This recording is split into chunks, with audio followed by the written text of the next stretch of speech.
Hello, and welcome back to another episode of Adult Child of Dysfunction. Today, we have with us a very special guest. After decades of serving in public education, we have Jill, who writes under the pen name Margo Reilly, shares her triumphant journey that will undoubtedly inspire others to leave behind their victim mentality. We all need a little of that, right? From childhood violence and chaos, cancer recovery, multiple weight loss surgeries, a newly sober lifestyle, and DNA surprise, which I'm looking forward to hearing about. Followers and readers will find connection, hope, and stories of resilience in every chapter she shares. Hello, Jill. Welcome. Hello, hello. Thank you so much for having me. Yes, I'm super excited. So tell us a little bit about who you are and how you got here. The short version, not the like Yeah. The reason 15-year I'm here, version. let's face it. Well, it's just so funny to listen to you kind of read that bio and even the name of your podcast, right? Adult child, child of, let's face it, fill in the blank, right? So, like you and the people that I tend to seek out, I am a child from a toxic childhood. I had parents who were both raging alcoholics, emotionally immature, unable to take care of me and my siblings. We were basically like little adults in the house, and we saw many, many, many things that we shouldn't see as children. I eventually left the house and went to a grandmother's house at about 13 years old, where I emancipated myself from my parents. They signed the Mm. papers willingly. I stayed with my grandmother until I was ready for college.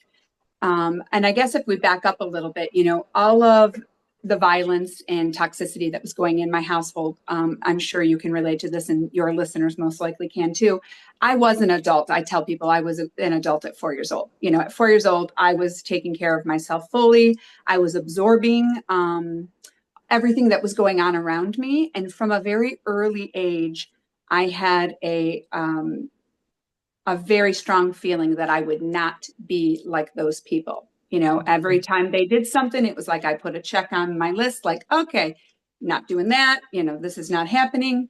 And so, the bad part is I had to grow up really fast, and therefore I had a really rocky and pretty wild adolescence.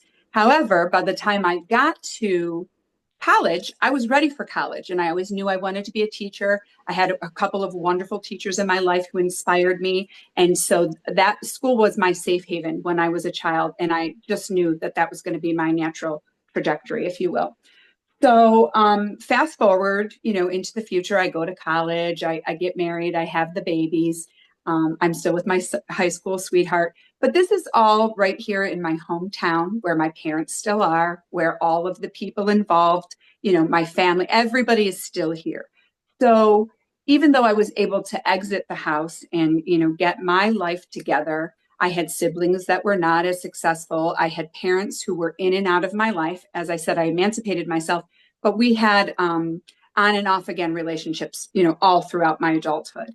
And with both of my parents, the raging alcoholism continued for many years. However, my father did eventually get sober. My mother did not. She actually drank herself to death of liver cirrhosis at age 67. Her sister, my aunt, did the same thing at age 62. And so when I say it was rabid in both sides of my family, it was really a rabid thing. But when adulthood got here, even though I was kind of clear from the toxicity of my immediate family, clearly all of those things that had happened to me in childhood were all boxed up and compartmentalized and put away. And I thought they were all behind me. And then life started the lessons for me, where I had Right. to, come to terms with the fact that I had things I needed to deal with that I thought could just be swept under the rug. So I go through a weight loss journey. I had some ups and downs through my teaching career. I come to the sobriety journey later in life, and I've only been sober now. I don't want to say only, I have been sober now for 5 years. And I Congratulations.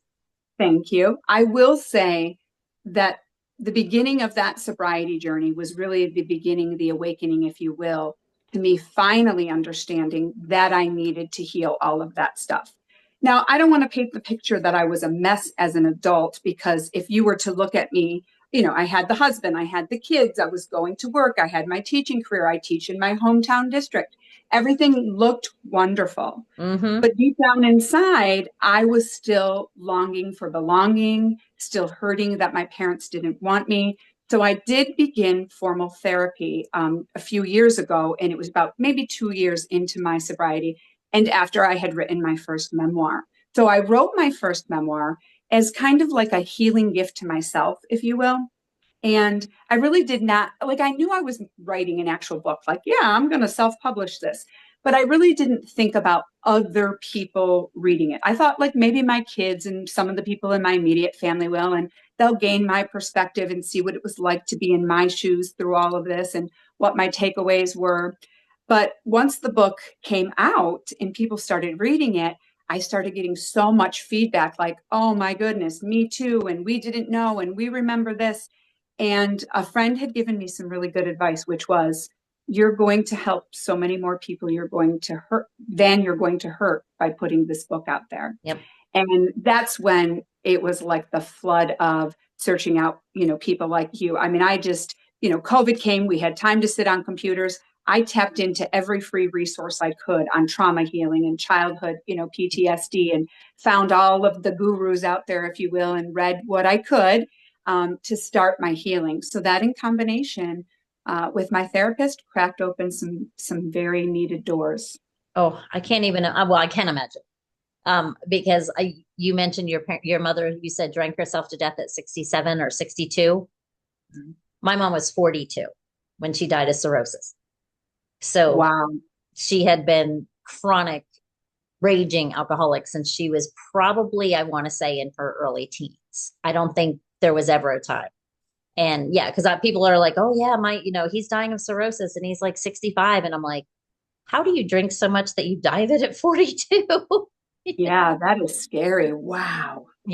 But yeah, the doors, I can't even, well, like I said, I can't imagine, because I love that you're doing what you're doing, and congratulations on your sobriety. And yes, you can't do it alone. So it's like the therapist leads you to one thing. And when you start cracking open, boy, I wish we had had the internet when I was going through this, because it would have jump started my whole process by decades, instead of having to go down to the library and stand there with stacks of books and reading and flipping through. And, we didn't have the internet back then, but yeah, it was, once you start that, you can't stop. Once you start learning and becoming aware of why, you cannot stop trying to figure it out and trying to help it. You're not broken, but fix it. I feel that. Yeah, I feel that. It does become an addiction of sorts, but a healthy addiction, right? So healthy, yeah.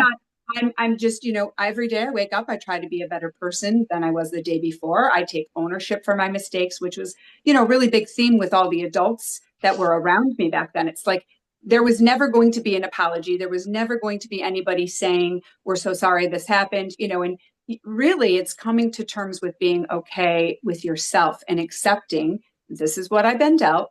It freaking sucks. And here's what I'm going to do moving forward, And I often talk about how, I had two brothers, an older brother and a younger brother, who were raised in the household with me. And, we're obviously subjected to the same exact things. And, their trajectory was not as pleasant. I had my younger brother was in prison. My older brother had some jail time, and he eventually had to get sober as well. He's been sober for a much, much longer time than I. But we had to see what alcohol was doing to our family. We had to see it. And of course, you can't see it until you stop doing it. And then you look from that angle and that point of view. And it was just a theme that I was ready to end, and now I have adult children. My daughters are 22 and 27. And I got to tell you, like, when they come to my house, like for a Super Bowl party or something, and my in-laws come over and my kids and their significant others come over and their kids, and we're all hanging out here, and not one person shows up at my door with a beer or a bottle of booze.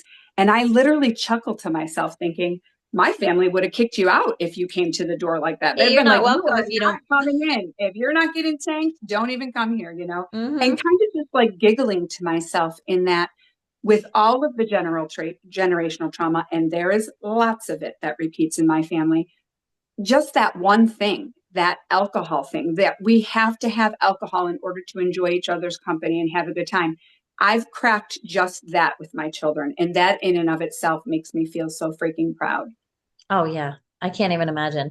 What was you said that you growing up, you always knew I'm not going to do this. This is not going to be me. This is not going to happen. What did you have like I call it my 2x4 on the side of the head moment. It's not even an aha moment. It's a whack, like, did you have that moment? Yeah. I would say no. What I did have was like faith. I wasn't religious. I didn't really go to church as a child, but because my life was so awful, if you will, would go like kind of into this inner world. So when my mother would be getting beaten or, partying would be going on and there would be lots of loud noises, I would just kind of drift into this imaginary world, which now I guess looking back, I guess I would say is kind of like a form of meditation. Like I was just like kind of out of my body, kind of thinking about what would an ideal world look like. Because to be honest with you, there was nobody in my family on either side that were like showing me what a functional family should look like. I did, thank God, have a few neighbors who seemed to like have it together and look like your normal family unit.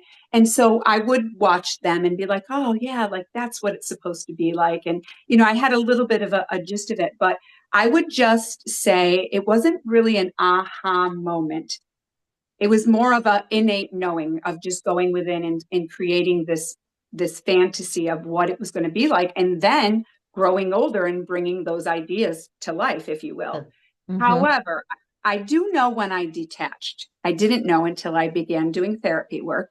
But in my first memoir, I write about a real detailed situation where my dad had broken my leg when I was a little girl. He was very drunk, went on a rage, grabbed me, threw me at the ceiling. I dropped to the ground. I broke my leg in two places. They made me go to the emergency room and tell a lie that I was jumping on the bed. The emergency room takes the story for gold, and there we go. And after doing work with my therapist, it was just before my fourth birthday. And I remembered after doing work with her that is when I looked at those people and I say people and not just my dad, but I included my mother because what did she do? She went to work the next day. She left me home with the man who just broke my leg. Like, Mm-hmm. didn't even phase her to be like, oh, I can't leave her here. Right. So it was that day that I knew as an almost 4-year old, these people are not safe for me. These are not the people who should be in charge of my life and taking care of me because they clearly couldn't put my needs where they needed to be. Which is amazing because when you study like the brain and human development and child development and everything, it's almost like your brain shouldn't have been able to really comprehend that. Normally it's like your brain is like, okay, these what happens and what, like in my case, was these are my protectors and I must have done something to cause that because they can't possibly be wrong. And Yeah. it flips that way normally. Normally, it's not the 4-year-old brain developmentally that says these people are not safe. Yeah. It's just, Yeah.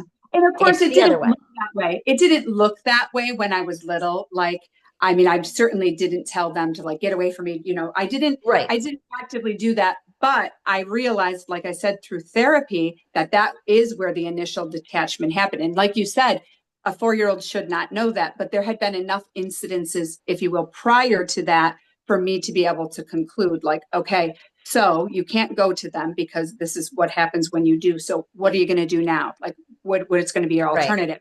And I guess maybe you could say that that's what was the difference between my brothers and I. They acted it out in different ways to get attention, where I was just kind of finding internal ways to soothe and take care of myself versus Right, getting noticed or on anybody's radar. right, right. No, absolutely. Do you and your brothers have a relationship now? Are you close? Are you together? Or No, as a matter of fact, it's sad. When I wrote my second memoir, I started off by saying, I had spent my whole life thinking that I had a mother wound. And that's what I thought I was healing all these years, because she was narcissistic and mentally ill and she was a hot, hot mess. And so really I spent most of my life believing that she was the center of all of this. But after doing work, I realized, oh, not only do I have a mother wound, I have a father wound and I have a sibling wound because my brothers and I were also estranged on and off throughout life. I still do not have a relationship with my younger brother because he is still dealing with things that he dealt with even when he was a child. My older brother and I do talk, but it's to get together once or twice a year and say hello. It's Superficial. amicable. Yeah, it's not what I longed for. And then of course, fast forward to now. So I write the first book, it comes out in the world. I do a DNA test with my older brother, and I find out that my father is not even my father. Oops. And Wow. suddenly book number one makes complete sense, right? Mm-hmm. It makes complete sense. So my mother, to her, I was her dirty little secret and her shame, which explained the reason why she could not connect with and love me. And come to find out, my dad knew that I wasn't his child from the get-go. And try as he might to play the father and be the dad, he knew that I wasn't. And those resentments always came through when he was, obviously a case of beer in. So it made for a hostile, unloving, terrible situation. And lo and behold, book two was written as I pretty much come to terms with connecting all of the dots, going backward, thinking of the clues and things that were there, and suddenly making sense of that whole entire thing I called childhood. Isn't it funny when somebody says something to you and then all of a sudden you go, now I get it. Like it's literally like, wow, you could have told me. Like I've probably heard those same words for 50 times. And then all of a sudden you're like, one thing will go, now it all makes sense. Like Exactly. it all Exactly. makes sense. It all comes tumbling like together. It all comes together. That's yeah. I always say that if you put my brother, my sister, and I in different rooms and asked us the same questions, you would have never thought we grew up in the same house. And so And we don't yeah, discuss it. We yeah. And don't, we just don't talk about it. when I wrote my book, my brothers, they didn't want anything really to do with it. And I did make a promise to them that I was going to write the book from my point of view with primarily stories that just focused on me, to the point that, like, I'll never forget, I was talking to somebody else who had written a memoir about a traumatic childhood or whatever. And the guy said something to me to the effect of, well, she probably had it a little bit worse than you did.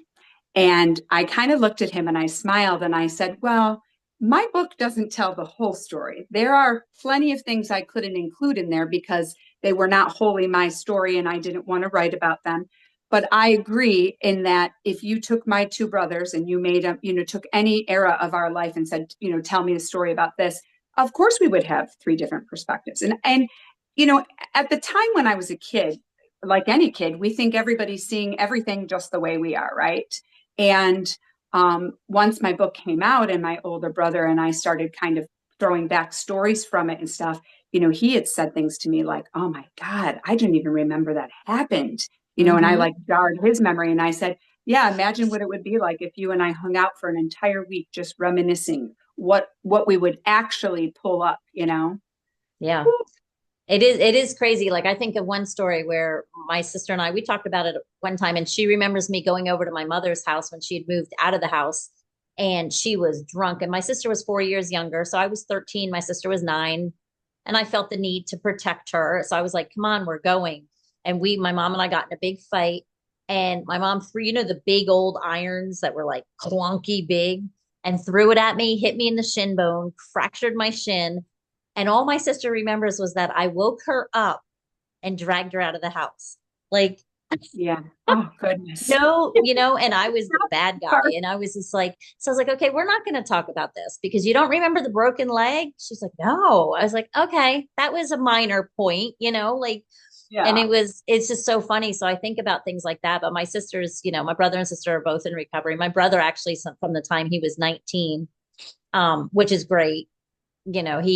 He hit his bottom pretty young, doing really crazy, reckless stuff and would have been dead by now had he not gotten sober. So, Wow. That's amazing. yeah, I mean, so thankful for it. And it's just funny, like love them both, but it literally is like we had three different families. I think about it all the time and I just don't talk. We don't talk about it. I'm doing my thing. This is my version of how I healed. I told my story. I journaled. I did that.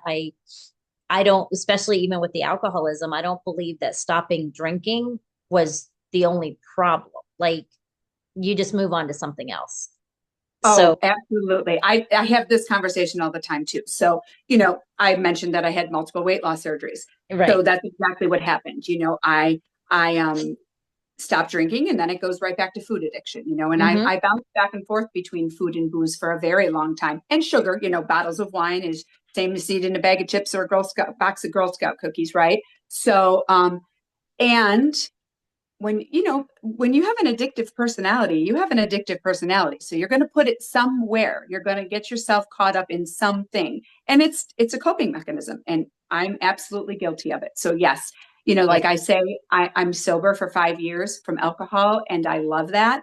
I currently battle food addiction every day of my life because I do want to binge eat to emotionally soothe myself and care for myself. And it's very, very difficult, especially when you've been yo-yo your whole life and you've already had the surgery. So there's no more options. You gotta make it work this time.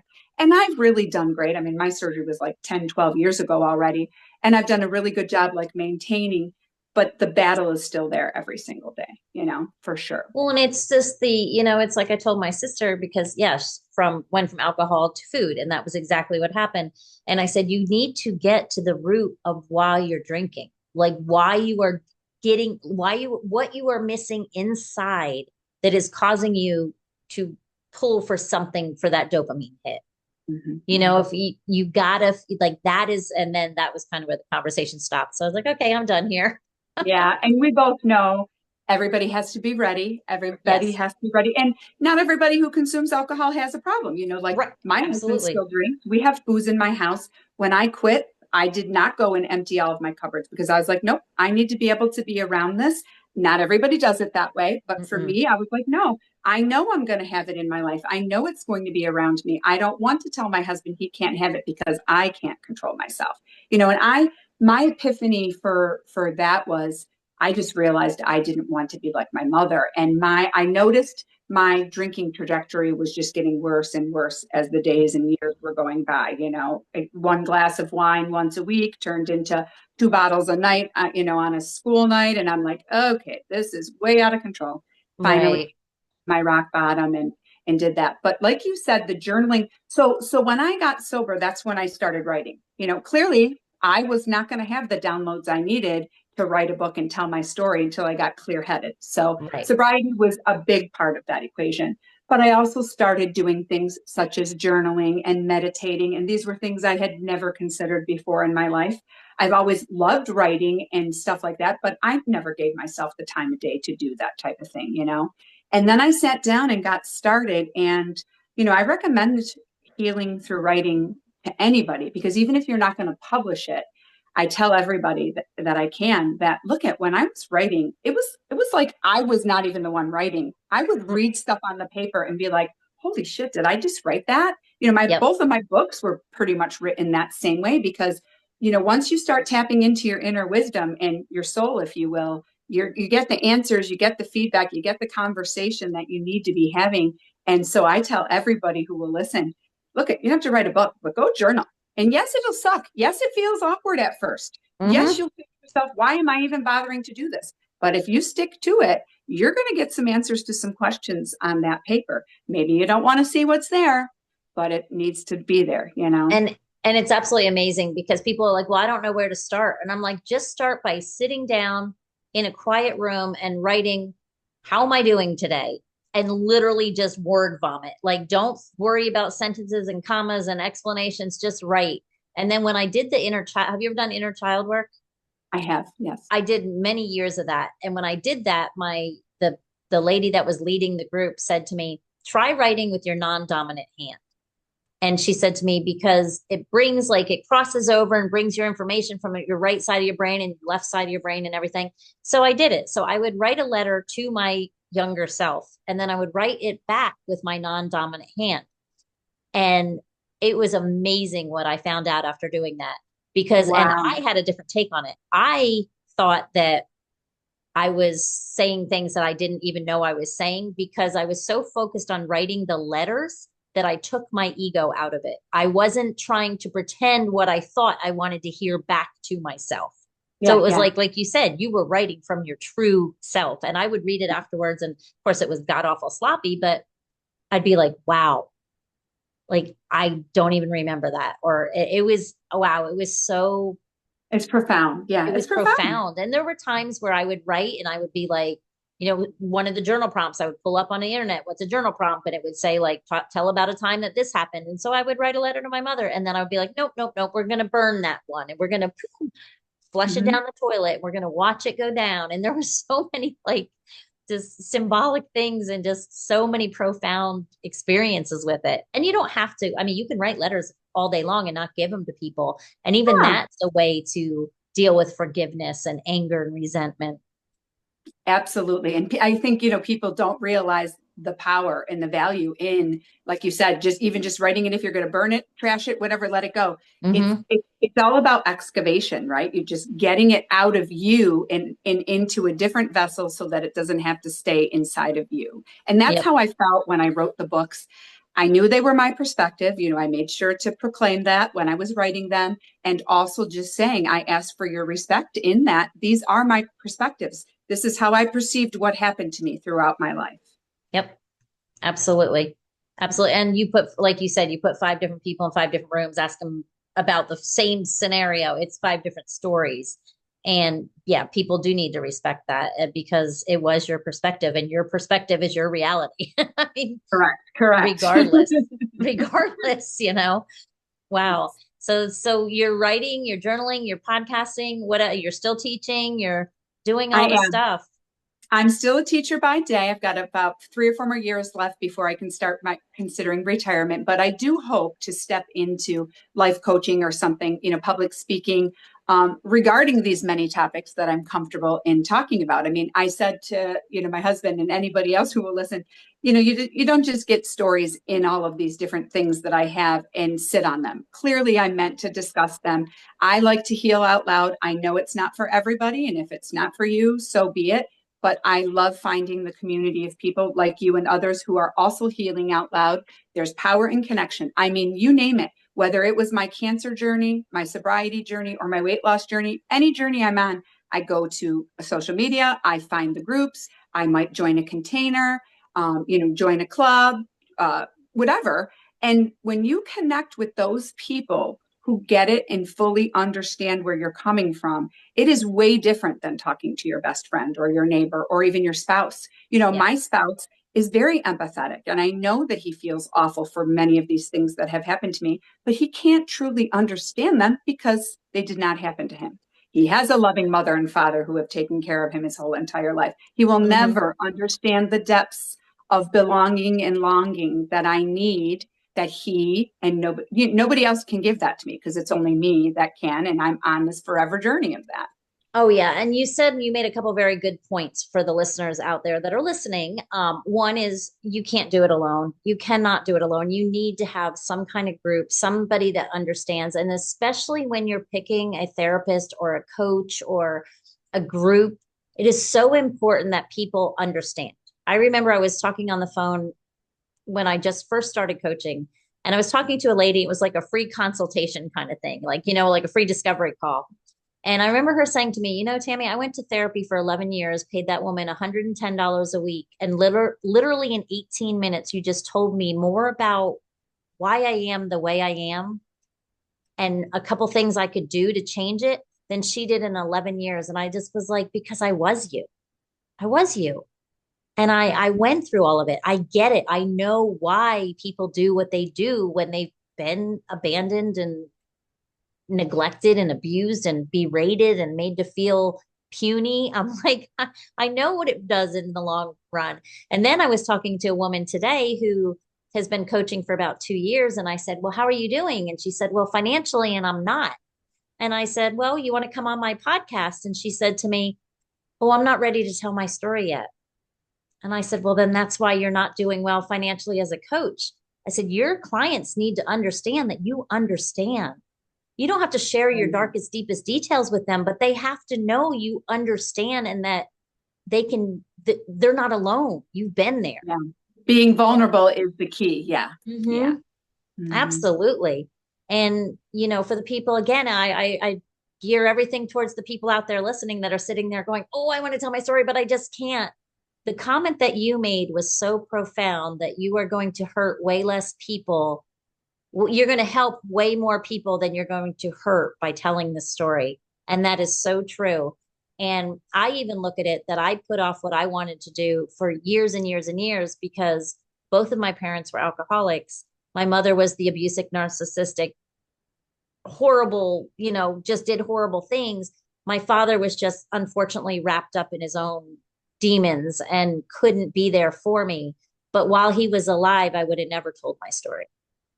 Yeah. And I regret that because I wasted a lot of years and a lot of lives I could have helped and really, but I wasn't going to do it. And I regret it now, but it's gone, now it's okay. And I never, but I wasn't going to do it. So yes, there are some feathers you may ruffle, but I it's just your had to make that story. decision with my second memoir because my second memoir is a detailing of my DNA surprise.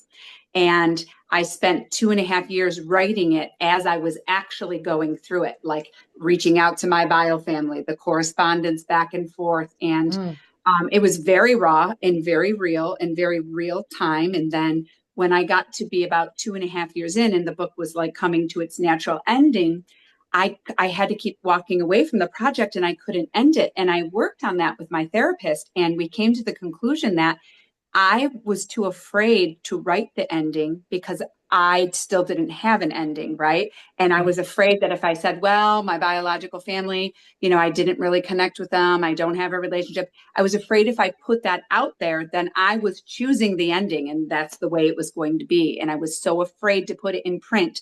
And she helped me work through that and realize it was my block and to write the ending in a much more open-ended way, saying, while it is this, I'm still hopeful someday we can get to this point, so as to not like box myself in and say, this is the way the story went. Right. And it was a huge gamble, right? Because, my biological family can either love or hate that I put this story out there, detailing what happened with all of my parents who were friends. And, it's a tricky situation.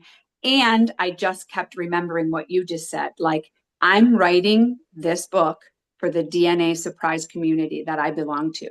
Because when I first found out and I was spiraling out of control with my identity crisis, I went and found every book and podcast and community I could because I didn't know what to do with everything that was happening inside of me. I mean, it was like, it's like finding out you're adopted. One parent is still the same, but one is not. And my whole identity shifted, if you will. Oh And yeah.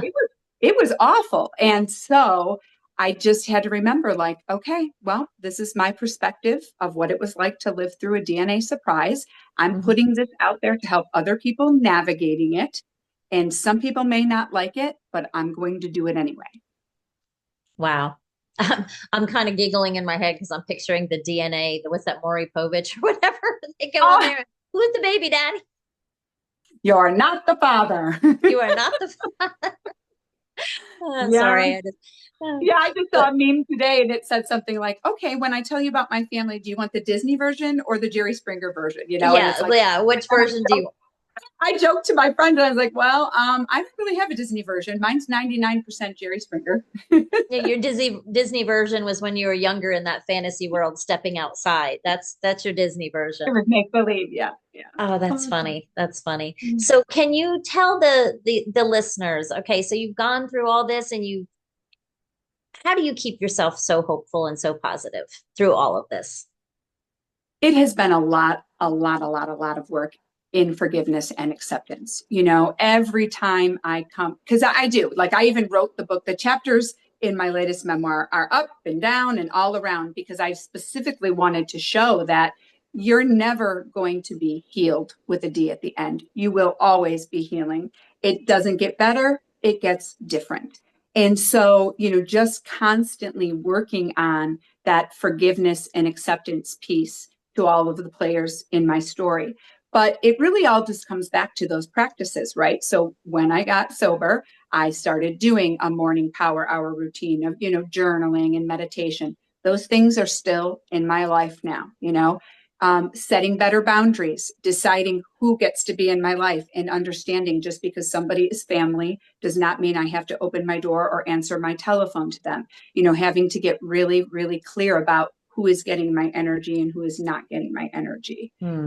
I mean, just rituals galore from, following the moon phases and doing, I do new moon wishes and full moon wishes and aromatherapy, and I have crystals in my house, all of the things that I can do that really all those things, the thing that they do is they help me center myself and come Yeah. back home to me. And I just Yep. have to remember, that nobody else out there defines who I am except for me. And so it's a daily, it's work every day. Something, contrast of some sort is going to come around, whether it's work or my kids or somebody from my family. Something comes and disrupts the calm pretty much on a daily basis. And then Mm-hmm. I have to remember those practices, and I have to remember, what is mine and what is theirs. And it's a lot Mm-hmm. of self-talk, a lot of self, soothing therapy. I'm on hiatus with therapy right now, for no other reason than I gave it a good solid few years, and I was just ready for a break to Mm-hmm. start, integrating and practicing the skills more so than constantly talking about them. And I had made some pretty big strides and breakthroughs, so I was just ready. And now I'm kind of like what I call my own therapist. So I made a vow to myself, since I wasn't showing up to weekly calls, I make sure now to do the practices of joining a container, getting on a Zoom call with Mm-hmm. my DNA support group or whatever. I make sure that I tap into all those resources out there so that I don't fall back into old cycles or such. Yeah. And that is very important, because you will, it's very easy to have a bad day, and then you just, you forget, and one bad day, you give yourself a little grace and you say, it's okay, I can have a bad day, but then I can't have a bad week. But sometimes you need that person to say, okay, it's been 3 days. We're not going to have a bad week. You know what I mean? And it really does help to have that support person to hold your hand through that. That's a very important message. Thank you for that. Mm-hmm. Yeah, and the routines are important, so important. And they can be little tiny shifts. If you've never done anything, I know a lot of people that I start with just being grateful in the morning. Just being grateful for 5 things and really truly feel grateful for them. Don't just wake up and be like, I'm grateful I have a house, I'm grateful, Yeah, yeah, yeah. feel the feelings. Like take the Your time to gratitude. actually feel the feelings of gratitude. And And I think those rituals, what they did for me was they showed me something. The thing that was missing was self-respect. And when I commit to rituals now, like the things that have been consistent for the past 4 or 5 years, and I look back on them, and like I said, they're small practices, just little things I do consistently. They're not even that major, but I do them consistently, and it makes me think I have respect for myself when I show up and commit to those things. And I spent many years not giving myself that respect. So it, mhm, it, it just makes me proud when I do show up for those little things. yep. Yep. And you've accomplished one thing in the day. If you literally, I mean, it's a consistent confidence booster. Like, oh, I did this again, I did this again, go me. And sometimes that's what people need. Mhm. Absolutely. So well, this has been super fun. I could literally talk to you forever. But so if people want to reach out, get your books, where's the best place that they can reach you? The best place to find me and my information would be my website, which is justbeingjill.com, just like it sounds, justbeingjill.com. And if you go there, there is information about my pen name. There's links there to Amazon or Barnes and Noble to get both of my books. If you subscribe, you can get the first chapter free to my Oh, current nice. memoir. Yeah, and I don't have any emails or spams that go out or anything like that. I'm not super active like with newsletters and things right now, but I will be stepping into that arena in the coming future. So I do encourage anybody who resonates with any of this, please do go in, put your email in, and get that free first chapter. And then you'll be on the list so that as things do come up here in the future, you'll be the first to know about it. Sounds super good. And I will put all of those links in the show notes. So if you're listening and driving or listening and don't have your hands free, don't worry. Just go to the show notes and you can grab all of that. So, Jill, this has been super fun, but I want you to leave the listeners with, I always have the guests leave them with something special from you, either some words of advice or wisdom or whatever it is. So, my words of wisdom for your listeners would be to trust your intuition. I had a little nudge my entire life that kind of gave me that inkling that my father wasn't my father, and I never wanted to believe it or act on it until later in life when I started listening and in those little nudges that were there. And I think that for everything in life, those answers are already within us. They always are already there. If we get quiet, if we do the work, if we tune in and listen. So if you feel like you're one of those people who is going through, the daily life, same day, living the same day every single day, chances are you might be one of those people that are avoiding something that's actually trying to get your attention. And if something is trying to get your attention, the longer you put off facing it or being willing to attack it and go after it, the more it's going to cause problems for you in your life as you go on. So stop, face it, follow your intuition, follow your heart. It knows the way. Thank you. Very, very well said. So everybody else out there for listening, you heard it. Just face it and trust your intuition. We were given this God-given sixth sense. Use it. If something feels wrong, or if somebody feels wrong and it doesn't feel like you should be in a certain situation or a certain place or with a certain person, you're probably right. Yeah, so listen, listen to your red flags and do what your gut is telling you always. And until then, you have a blessed week, and we will see you next week. Thank